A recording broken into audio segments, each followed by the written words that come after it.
What's up, everyone? So we're going to be looking at the 2022 NBA free agency full list of signings. The NBA free agency kicked off with a banger. Today morning, I was just watching everything, and the first day of the 2022 NBA free agency has been an absolutely chaotic one. There have been plenty of moves to begin with, a lot of potential moves still brewing with the KD requesting a trade, Kyrie opting in, maybe he can be traded, we're not sure. Prior to free agency, it was confirmed that both Kevin Durant and Kyrie will be on the trading block. DeAndre Ayton has to sign a contract extension in which the Phoenix Suns are unwilling to give him, and that will happen with James Harden. And what will happen with James Harden's contract Philadelphia? So James Harden opted out of that 47.4 million. He wants to sign a team-friendly deal so they can pursue new guys in free agency. So championship mindset. So for all the unanswered questions, there are pretty much there are many answered questions in this day one of the free agency. The likes of Nikola Jokic, Karl Anthony Towns, Devin Booker, Bradley Beal, Ja Morant signed blockbuster, ridiculously huge contract extensions with their teams, while Jalen Brunson became the first non-All-Star in NBA history to sign over 100 million plus contract with the New York Knicks as he left from Dallas. So I mean, this is just awesome. I never saw this coming, especially the Jalen Brunson contract. This man has balled out and made a name for himself in the postseason, and that's the reason why he got that money. Because down the stretch of those games, you know what you're getting from Jalen Brunson. We know where PG Tucker is headed next season, along with the answers that the Lakers supporting cast might look like. Deals will continue to be happening. From now moving forward until the rest of the summer. But the first day was pretty exciting and notable contract extensions, man. Especially just start with the two-time back-to-back NBA MVP Nikola Jokic, 5-year deal, $270 million from the Denver Nuggets. So this guy is guaranteed. Probably the biggest guarantee, not hugest, but biggest guarantee contract that I've seen. He's going to get 303 million. He signed a like 270 million extension, which he has earned every single penny of that contract. So I mean, he is one of those guys that is the cornerstone of the Denver Nuggets offense. So it's right that you give him that money because he's earned it. Karl Anthony Towns, 4-year deal, 224 million for the Minnesota Timberwolves. I mean, hopefully the Minnesota Timberwolves can put a unit together to support Karl Anthony Towns, because I don't want a scenario where Karl Anthony Towns down the road he just feels like he wants out of Minnesota, and the contract doesn't even allow the team flexibility to get even players for him. So hopefully this Karl Anthony Towns just pans out pretty well. Devin Booker, 4-year deal, 224 million for the Phoenix Suns. This is well deserved.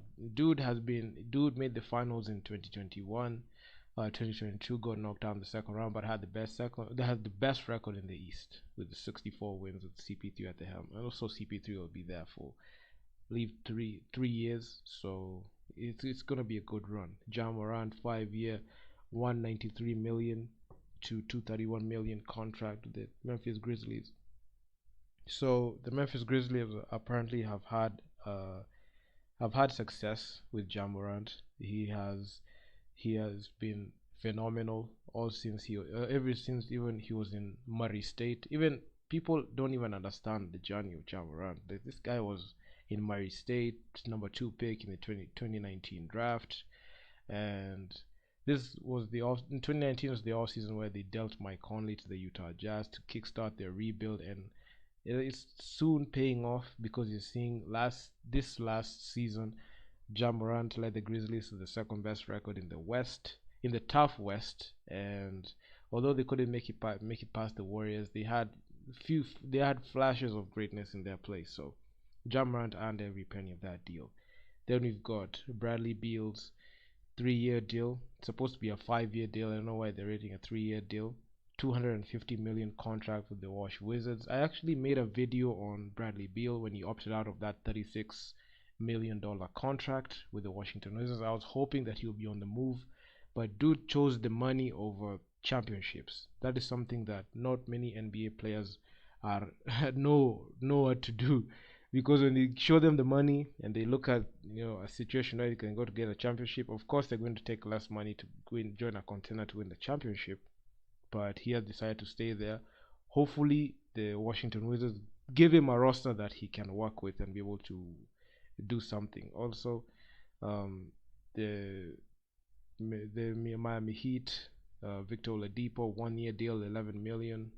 Not much to say about that. Hopefully, this man can recover and be at full strength. Okay, he played last season, and they're just hoping to see if he can make this contract year worthwhile by being phenomenal again. They've got Lou Dort, 5 year, 87 million with the OKC Thunder. OKC Thunder on rebuild mode, so it's a good grab. Lou Dort was pretty phenomenal, especially in the 2020 postseason. I watched him. That's when I first got an eye on him, and with the OKC rebuild and them having a slew haul of draft picks and having Sam Presti as at the helm as being and Sam Presti being one of the best GMs in the league, I expect these guys will be contending in about 5 to 6 years from now, based on how they draft, because these guys know how to draft. We've got Amir Coffey, 3 year deal, 11 million. The LA Clippers. Bobby Portis, 4 year, $49 million deal with the Milwaukee Bucks. So Bobby Portis, he opted out of his deal, and I honestly I thought he was on the move, but well, you can't leave Milwaukee, a team that even you won, you like the culture there, they like you there, so you just better stay there. Then we've got Mo Bamba, 2 year deal with the Orlando Magic, 21 million. So Mo Bamba, he entered unrestricted free agent, but he was just given an extension. I wouldn't see a scenario where the Orlando Magic were just going to let go of a Mo Bamba. They drafted him with the fifth pick in the 2018 draft. He's just been a project under development. We're just trying to see if the Orlando Magic don't screw up this one the way they screwed up Shaq, Dwight, Tracy McGrady. Hopefully they'll just be able to mold a star out of Mo Bamba, because he's one in a million. It's just that he's just not good in a situation which he can work with. And Anthony Simons, 4 year deal, $100 million deal with the Portland Trailblazers. So honestly, I don't know about this deal, because if this deal does not pan out well, he can end up one of the most overpaid players. If he doesn't average at least 20 points a game and he's not able to have productivity on offense, and not defense but offensive productivity alongside Damian Lillard, this can easily be one of the most not best deals if he doesn't perform and live up to that contract. So yeah, that's a lot of money to commit to that player. They've got Dwayne Dedman, 2 year, $9 million deal with the Miami Heat, decent big man. Chris Boucher, 3 year deal, 35 million, Toronto Raptors, still a good deal. You need that size.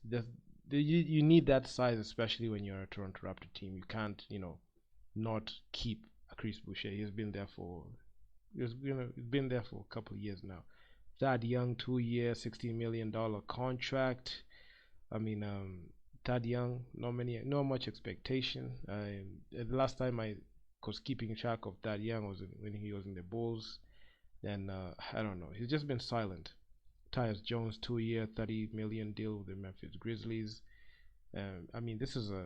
It's very important that the Memphis Grizzlies surround Ja Morant with all the talent and all the role players they can get. So Tyus Jones, decent grab. Let's go. Then we got Nicholas Batum, 2 year, $22 million with the LA Clippers. I don't know about Nick Batum. This man, he has not looked the same since last season, even the previous season. And actually, it's something that is shocking me, because if he is not able to play well, I can see him being put on waivers. Just to say that. Got Jason Tate, 3 year, $22 million, the Houston Rockets. Patty Mills, 2 year deal, $14.5 million, the Brooklyn Nets. Actually, Patty Mills is very important that they keep him, because if they don't keep him, it's just gonna reflect poorly on them. And also they keep bringing back Nick Claxton, 2 year, $20 million deal with the Brooklyn Nets. Given the whole volatility of the Kevin Durant, Kyrie Irving, and Ben Simmons situation, I don't want to mention Ben Simmons because he hasn't done anything yet, but he has done a lot of things. But Kyrie and KD, that duo being broken up, the Brooklyn Nets need to keep as all they need to keep the team that they had. They cannot afford to lose a player like that. You've got Marvin Bagley, the third 3 year, $37 million deal with the Detroit Pistons, the former number 2 pick for the Sacramento Kings in the 2018 draft. Not living up to the expectation. He's just, he's been struggling, fighting the injury bug, not looking pretty well. But honestly, I don't know the expectations for this dude because at some point after he left Sacramento, he didn't want to be in Sacramento. I don't know if he's going to have a career year or career years with the Detroit Pistons, so he can be able to try and do something and try to measure up with the other guys like Luka Doncic, Trae Young, DeAndre Ayton. He has not he's not lived up to the highest selection that the Sacramento Kings drafted him with. We've got Gary Harris, 2 year deal, $26 million contract with the Orlando Magic. Gary Harris is not leaving the Orlando Magic, and the Orlando Magic need that guy's productivity in there. So we've got Javon Carter, 2 year deal with the Milwaukee Bucks. They have not disclosed the salary yet, but we're just waiting to see um, how much he's gonna get because they have. It looks like this deal is just done in principle, and also Anthony Gile, 2 year deal, salary not disclosed. It's in principle, but he's going to get he's receiving that 2 year deal from the Washington Wizards. So those are your notable contract extensions in day one. Now let's look at all free agency signings. I mean, this has just been awesome. Let's just start with the man of the hour, Jalen Brunson.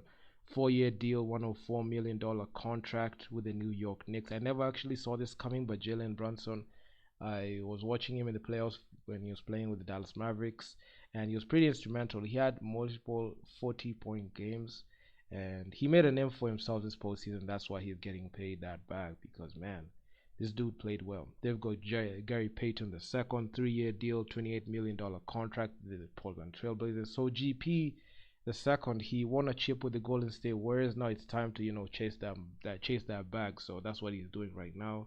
We got Malik Monk, 2 year deal, $19 million contract with the Sacramento Kings. So Malik Monk played with the Lakers. The Lakers didn't have the money to pay the guy. Even this contract he's getting from the Sacramento Kings, the Lakers themselves can't even pay him because right now as we speak, the 90% of the cap is taken by LeBron James, Russell Westbrook, and Anthony Davis. So, given the fact that Russell Westbrook and LeBron James are in the highest paid players bracket and they're on the same team, hinders your flexibility, especially in free agency, and can make them get hard capped. And especially the Lakers not moving Russell Westbrook and at least putting him on waivers or even buying him out the way the Houston Rockets bought him out with the whole John Wall situation when John Wall got bought out and he's signing with the Clippers. So it hinders the flexibility of the Lakers because Russell Westbrook alone is eating all the cap space. So they don't have anything. But PJ Tucker, 3 year deal, $33 million deal with the Philadelphia 76ers. So PJ Tucker is getting reunited with Daryl Morey and James Harden. They are going to try to rekindle the Houston days, and this is pretty awesome. PJ Tucker played for the Miami Heat last season. He had a lot of success with the Miami Heat. He won a championship with Milwaukee. So the Philadelphia 76ers, it's a good get. Andre Drummond, 2 year deal, $6.6 million contract from the Chicago Bulls. So this guy has become a journeyman. Way back in 2018 he made the All-Star team, but since then, man, I mean, this guy has just been regressing after he got traded from Detroit to Cleveland in the trade deadline. I mean, this man has severely regressed, and I don't think he's going to ever be the same again. So you got Isaiah Hartenstein, 2 years, $16 million contract with the New York Knicks. I don't know the expectation for the New York Knicks, but moving forward, we've got Kyle Anderson, 2 year, $18 million contract with the Minnesota Timberwolves. So yeah, I mean, the Minnesota Timberwolves, after you give Anthony Towns that huge contract extension of the $200 million range, need to put assets around him and pieces around him to be able to win and be successful and be a constant playoff participant and also not only being a playoff participant, also making it further in the playoffs. They've got Daniel House, 2 year deal, 8.5 million with the Philadelphia 76ers. So it's funny, you can see the Philadelphia 76ers are trying to they're trying to get the old Houston Rockets guys to the Sixers because of Daryl Morey, James Harden. You can see PJ Tucker was signed. So yeah, I don't know what the Philadelphia 76ers are doing, but you know, James Harden opting into a team friendly deal and opting out of that max money and going all in for a championship. I feel like the process is going on pretty well, especially having a guy in his prime like Joel Embiid. They can do something in there. You've got JaVale McGee, 3 year deal, 20 million, the Dallas Mavericks. So JaVale McGee once again goes back to Dallas Mavericks. He had a lot of success in playing that Phoenix Suns roster. This guy is a 3 time champion. Yeah, two-time champion, two-time champion of the Warriors. So this guy has been pretty great. We've got Lonnie Walker, the fourth 1 year deal, 6.5 million with the Los Angeles Lakers. At this point, this is the only deals that the Lakers can get. I mean, Lonnie Walker. I've known him when he was playing for the San Antonio Spurs, Greg Popovich. I'm not sure how the Lakers are going to utilize him, but hey, we just have to be patient and just check this out. And Troy Brown, 1 year deal, 1.8 million with the Los Angeles Lakers. Juan Toscano Anderson, 1 year deal, 1.8 million for the Lakers. So you can see all these three guys, Lonnie Walker, Troy Brown, Juan Toscano Anderson, they're signing mid-level exceptions to join the Lakers. The Lakers don't have any money to commit to signing good quality free agents, so they're just getting anyone they can get. So that's the whole situation with Lakerland and Lake Show. Unless they bought out or did something to trade away Russell Westbrook. But of course, the reports were saying that they're trying to play with Westbrook and see if they can play him and potentially trade him at the middle of the season in the trade deadline. Maybe they can just hold out and trade him in the trade deadline and try to see if they can get a good haul for him. So yeah, that's the situation. They've got Kevin Knox, 2 year, $6 million deal with the Detroit Pistons. This man has left the New York Knicks. He during his rookie season in the first year, I mean, he showed flashes of being an all-star, but since then he has just been silent. He's not been present. We have not seen a lot of him, and hopefully he can have a resurgent year with the Detroit Pistons. We've got Delon Wright, 2 year deal, $16 million contract with the Washington Wizards. I mean, this is a decent grab, especially having a guy like Delon Wright can put him in there. I've known him when he was playing with the Dallas Mavericks, and hopefully, the Washington Wizards can at least make it past the first round and make it to the second round. So, yeah, DeAndre Jordan, 1 year deal, $1.8 million deal with the Denver Nuggets. DeAndre Jordan, man, Johnny man, the Denver Nuggets. Hopefully he can just win a championship at this point, man. It's pretty difficult. You're seeing this guy signing a mid-level exception with the Denver Nuggets. This guy was a pure talent in the Lob City era with him, Blake Griffin, and Chris Paul. Man, those days were one of the best. But anyway, hopefully, I'm just thankful that he's there. He got waived by the Los Angeles Lakers midway through the season, and hopefully he can have a resurgent season like the way Dwight Howard had. Wesley Matthews, 1 year deal, 1.8 million. The Milwaukee Bucks. Man, the Milwaukee Bucks just need anyone they can get. Damian Jones, 2 year deal. Salary is not disclosed. He's going to sign a 2 year deal with the Los Angeles Lakers. And Joe Ingles, length not disclosed. Salary is not disclosed. He's going to be signing with the Milwaukee Bucks. And that's about it. So day one of free agency has promised a little more action with all the names that are yet to be confirmed in the futures. Some cases are more complex than others, so those will take a few days to come to conclusion. The Kevin Durant trade may not happen anytime soon, as it's a massive undertaking on anyone's part to dedicate those resources to get a star like KD. So the Nets need to be extra cautious what they're doing, because it's very difficult for a team to get a guy like KD, because KD, from where I'm sitting, my thoughts on it, if he's gonna get traded, he's going to cost a team at least 6 players and about 5 first round picks, and then also including 2 pick swaps, and this should be like lottery protected picks. Like those are that's the value that KD has. Even 6 to 7 regular players, 5 first round picks. That's the money. That's the price for a KD. So yeah, I mean it's gonna be hefty. Then the situation of Zach LaVine and DeAndre Ayton still looks foggy as well.